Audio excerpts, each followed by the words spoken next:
Hello fellow crafters, I am Lou, and today on this episode of Cardboard Craft, we're going to be taking our inspiration from the new Black Panther movie, and we're going to be making Black Panther's helmet. So, let's get started. But actually, before we start, I want to go ahead and say, yes, I know that I've already made Black Panther's helmet, but this time we're going to be taking it into a little bit more detail, and adding more detail to the helmet itself. So I have here some templates that I printed out from Daily DIY, just as I did with my other Black Panther helmet, and this is what we're going to be using for the whole project, so a special shout out to him. Of course, most of the details will be done by me personally, but like the base templates are by him. And there will be links to those templates down in the description below. So of course, the first thing I did was I taped all the templates together. Then I got some poster board. Then you can start cutting out the templates and tracing them onto the poster board. So I'm going to go ahead and give you guys a few tips on how to actually construct the thing before I personally start doing it.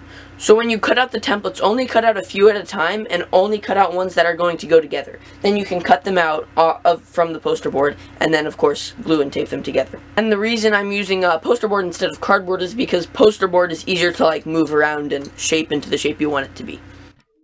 So here I've got one of my pieces cut out. Now you're going to need some masking tape and some hot glue. Then you can masking tape it together. And then you can put some hot glue on the inside, and this just keeps it together, obviously, from falling apart.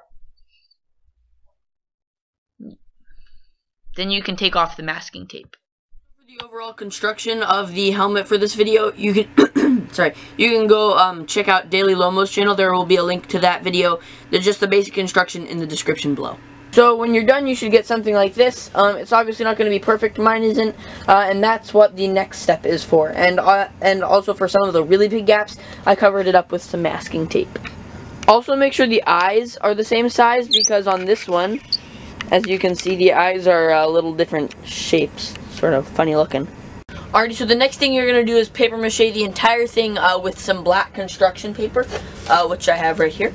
And paper mache is done with just mix of 1 part water to 1 part Elmer's glue. So, yeah. I would also recommend, instead of ripping up the black construction paper, gluing it on in nice even strips so that when you're done, it doesn't look sort of messy. It looks a little bit cleaner. So here I have the helmet all paper mache'd up, and as you can see here, I used some masking tape to cover some places, and that's because sometimes the paper mache doesn't stick like you want it to, or it's just very hard to get it to conform to places like here in the nose. Or also on the chin, I used a bunch of masking tape. And then what I'll do is I'll paint it black with acrylic paint. The masking tape, that is. So once you have painted all the masking tape black, you can give it a clear lacquer spray to make it look shiny. And this will make you think that it takes forever to dry, but it doesn't. Don't be fooled. Then you can add some cardboard supports on the inside to keep it from being floppy and stuff. Alrighty, so next I printed out the 3 detail templates, also from Daily Lomo. We're not going to be using all of them, we're only going to be using the ones that are movie accurate. We're doing the detail lines out of 2mm craft foam. Paper works too, but the craft foam gives it a little bit more of a 3D element, and it's also how it looks in the actual helmet itself. So that's the piece that goes right under the nose.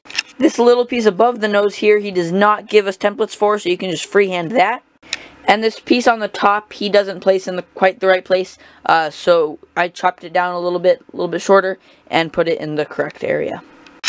These lines can also go on as well.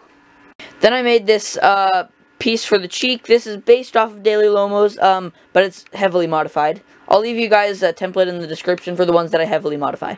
Then also based off of Daily Lomo's templates, but again heavily modified, I made this template, which goes right there. And then for this piece right here, I just took a thin strip of craft foam and glued it on in the shape that I so desired. So there's no template for that. It's mostly just like how you glue it on, because you know, foam is flexible.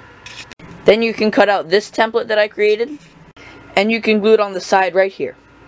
Then you can cut out some thin strips of craft foam to finish up the line that connects to the piece that we just put on. You can also use that thin strip of craft foam that we cut out to put a piece here right on top of the very bottom of the ear. And that's pretty much it for the white lines. Then you can use a heat gun to seal up all the foam. Then you can paint all of the lines on the helmet silver to give it that Black Panther-y look. There it goes. Then I gave it another coat of lacquer spray just to give it an extra bit of shine. So then I got some of this white cloth that I could see through. Then you can glue it into the eyes. And then basically what I did is I took a heat gun and it tightens up the cloth, as you see here. And so folks, here we have the final product. I'd say it looks pretty snazzy. Templates for most of the stuff that I used in this video will be down in the description below. So I hope you guys have enjoyed this episode of Cardboard Craft, and as always, don't forget to leave a like and subscribe! Ooh, this is new and interesting. A new video outro. Spin moves. Tell me excuse me. You guys should tell me what you think of this epic new outro. If you like me narrating obnoxiously in the background. I know I like the sound of my own voice. I'm so pretty.